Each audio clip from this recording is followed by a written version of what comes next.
News मराठीच्या सर्व प्रेक्षकांना मकर संक्रांतीच्या हार्दिक शुभेच्छा।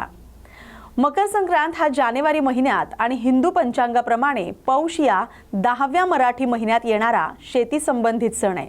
या दिवसामध्ये शेतात आणि मळ्यामध्ये आलेल्या धान्याचे वाण स्त्रिया एकमेकांना देतात। हरभरे, ऊस, बोरं, गव्हाच्या उंब्या, तीळ अशा गोष्टी सुगडात भरून त्या देवाला अर्पण करतात। बायका उखाणे घेतात आणि एकमेकांना तिळगुळ घ्या, गोड गोड बोला असं म्हणतात। जेव्हा सूर्य धनु राशीतून मकर राशीत प्रवेश करतो तेव्हा मकर संक्रांत साजरी केली जाते। या दिवसापासून सूर्याचं उत्तरायण सुरू होतं, म्हणजेच दिवस मोठा आणि रात्र लहान होऊ लागते। संक्रांती म्हणजे हस्तांतरण। हा दिवस सूर्याचा मकर राशीत संक्रमण दिवस मानला जातो। हिंदू दिनदर्शिकेमध्ये सूर्य उत्तरेकडे सरकतो। सूर्य या देवतेला समर्पित अनेक स्थानिक बहुदिवसीय उत्सव संपूर्ण भारतात आयोजित केले जातात। थंडीच्या कडाक्यात उबदारपणाची चाहूल देणारा हा सण संपूर्ण भारतात वेगवेगळ्या नावांनी आणि पद्धतींनी साजरा केला जातो। मकर संक्रांतीला महाराष्ट्रात नुसतं संक्रांत असं म्हणतात।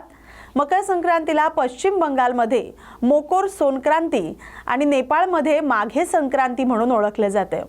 मकर संक्रांतीशी संबंधित सण आसाममध्ये माघ बिहू, पंजाबमध्ये माघी, हिमाचल प्रदेशात माघी साजी, जम्मूमध्ये माघी संग्रांद किंवा उत्तरायण, काश्मीरमध्ये शिशूर सेनक्रात, हरियाणामध्ये सक्रात, राजस्थानमध्ये सकरत, मध्य भारतात सुकरात, पोंगल, तामिळनाडूमध्ये उत्तरायण, गुजरात आणि उत्तर प्रदेश उत्तराखंडमध्ये घुगुटी, बिहारमध्ये दहीचुरा, ओडिशामध्ये मकर संक्रांती, आंध्र प्रदेश आणि तेलंगणामध्ये संक्रांती, तर थायलंडमध्ये सोनक्रांत, म्यानमारमध्ये थिंग्यान आणि कंबोडियामध्ये मोहन सोंग्रान अशा विविध नावांनी हा सण ओळखला जातो।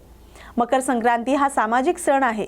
हा सण रंगीबेरंगी सजावट, ग्रामीण मुलांनी घरोघरी जाणं, गाणी गाणं आणि काही भागात भेटवस्तू मागणं, मेळे, नृत्य, पतंग उडवणं, शेकोटी पेटवणं आणि मेजवानी यांसारख्या सामाजिक उत्सवांनी साजरी केली जाते। ग्रेगोरियन दिग्दर्शिकेनुसार जानेवारी महिन्यात सूर्य मकर राशीत प्रवेश करतो। तो दिवस दरवर्षी साजरा केला जातो। सूर्याच्या मकर राशीत प्रवेशाचा तो पहिला दिवस आहे। लीप वर्षामध्ये एक दिवस जोडल्यामुळे मकर संक्रांतीची तारीख थोडी बदलू शकते।